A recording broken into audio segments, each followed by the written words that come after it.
Hello guys, ഞാൻ പിന്നെ വന്നിരിക്കുന്നു. ഞാൻ ജോലിക്ക് പോയിട്ട് ഇപ്പോൾ ഒരു 7:45 8 മണി ആയപ്പോഴാണ് വന്നത്. അപ്പോൾ എൻ്റെ അമ്മ സ്പെഷ്യൽ ഉണ്ടാക്കി വെച്ചു. എൻ്റെ അമ്മ സ്പെഷ്യൽ ഉണ്ടാക്കിയത് കാണണോ നിങ്ങൾക്ക്? ഈ അമ്മ നാളെ കഴിയമ്മ എന്തൊരമ്മ ഉണ്ടായി ചക്കയപ്പം. അമ്മ എന്നെ അഭിനയിക്കുന്ന അമ്മ. എന്നെ അമ്മ അഭിനയിച്ച് കാണിക്കുകയാണ് അവളത്. ചക്കയപ്പം ഉണ്ടാക്കി ഗായ്സ്, കാണിച്ചു തരാം. അതാണ്ട് കണ്ടോ ചക്കയപ്പ.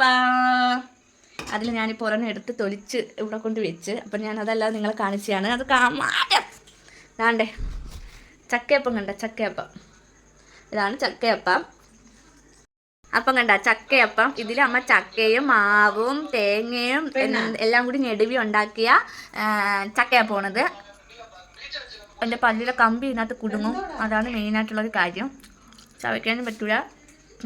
സൂപ്പറായിക്കൊണ്ട് ഞാൻ ചക്കയപ്പം തിന്നുമ്പോൾ എൻ്റെ ടോക്കി എന്തിട്ട് തിന്നുന്നു? ടോക്കി അവൻ്റെ ഫുഡ് തിന്നുന്നു. ഇങ്ങോട്ട് നോക്കൂ ടോക്കിയ ക്യാമറയിലോട്ട്. ലൂസി എന്തിട്ട് തിന്നുന്നു? ലൂസിയുടെ ചോറ് തിന്നുന്നു. ലൂസി എന്നാ ഞാനിത് കൊടുക്കൂല കേട്ടോ. അതിന് അതിൻ്റെതായ ഫുഡുണ്ട്, അത് കൊടുത്ത്. അപ്പോൾ ചക്കയപ്പം എല്ലാവരും ഈ സമയത്ത് മഴക്കാലമാണ്. ചക്ക ഉണ്ടോയെന്ന് അറിയത്തില്ല. ചക്ക ഉണ്ടോയെന്ന് എന്നിവരിങ്ങനെ വീട് എടുക്കണമെന്ന് കീലെന്നൊക്കെയാണ് വിളിക്കുന്നത്. അവർക്കൊന്നും അറിയത്തില്ല ഇതിൻ്റെ പൊരുൾ എന്തായിരുന്നു. ചിലപ്പോൾ അമ്പിയുടെ മോളങ്ങ് വലുതാവും. അപ്പോൾ എല്ലാവരും മഴക്കാലത്ത് ചക്കയപ്പം ഉണ്ടാക്കി തിന്നുക. ഇതിന് ഇലയപ്പം വത്സൻ എന്ന് പറയും. നമ്മൾ ഇതിന് ചക്കവത്സൻ എന്നാണ് പറയുന്നത് കൊല്ലത്ത് കടക്കലില്. അപ്പോൾ ഇതുപോലെയാണ് പലയിടത്തും പലതായിരിക്കും പറയുന്നത്. ഇവിടെ ചക്കവത്സൻ.